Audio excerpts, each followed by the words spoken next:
What if I told you that one simple mistake is the difference between selling out your first drop and literally making no profit? And this is real stuff, guys. In today's video, I'm going to be telling you guys about some of the design mistakes that clothing brand owners make that's costing them so many sales. Let's get into it. So the first design mistake I see all the time is the fonts. Now, don't get me wrong, you can be really creative and go absolutely crazy with fonts, but you have to make sure it fits the design. So let's break it down. If you have one design, you want to pick a main font for that design, and I'll show up an example on screen. That's going to be kind of the focal font, and you may have an image that's the focal point, but the biggest text is going to be the other most important part. And so that way you want to make sure that if you do have any other text in different fonts, you have to make sure that it complements, which means it looks good with the main font. I'll show you an example of how two fonts can mix together and fit, and then I'll show you what it isn't supposed to look like and what a bad example can look like. I'm sure you guys can see the difference. It's imperative that your fonts fit together and they're just nice looking. Now, the next major mistake I see all the time is choosing the wrong colors. I've seen people try and fit a super bright blue on top of a super bright orange, and if any of you can picture that, it is not pretty. I've also seen people try and mix things like browns and yellows and reds and things like that in ways that they really shouldn't be. Now, for example, if you're trying to make something more streetwear oriented, stick to darker colors or more toned down colors. So you could go black, you could go white, gray, beige, classic looking and nice looking colors. And if you do want to use a standing out color like purple or red or blue or something like that, make sure that the colors you use on the fabric as text and pictures, make sure it flows nicely and it complements those colors well. As you guys can see, when it comes to colors, whether it be text or pictures or the color of the fabric, it all needs to fit together nicely. Now, before the next tip, as you guys know, I have my 99-cent roadmap that I created to help you guys on your journey. It's a quick guide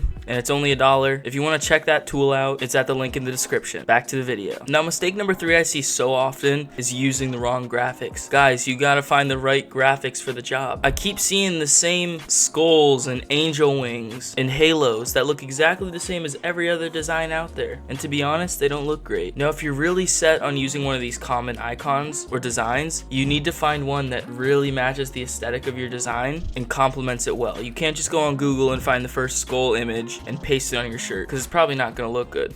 You got to put time into finding the right graphics that fit with the text and the colors that you've previously chosen so that the flow fits all together. And I promise once you figure this out, you'll be well on your way to designing gold mine of shirts and hoodies. And this is how you're going to sell out, guys. Now, there you have it, guys. The 3 things I said in this video to focus on are the fonts you use, the colors you use, and making sure that you use the right graphics. If any of this helped, make sure to subscribe to the channel because I post every day. And if you have any questions, make sure to DM me on my Instagram. It's also in the description. I try to reply to everybody. All right, guys, I'll see you tomorrow. Peace.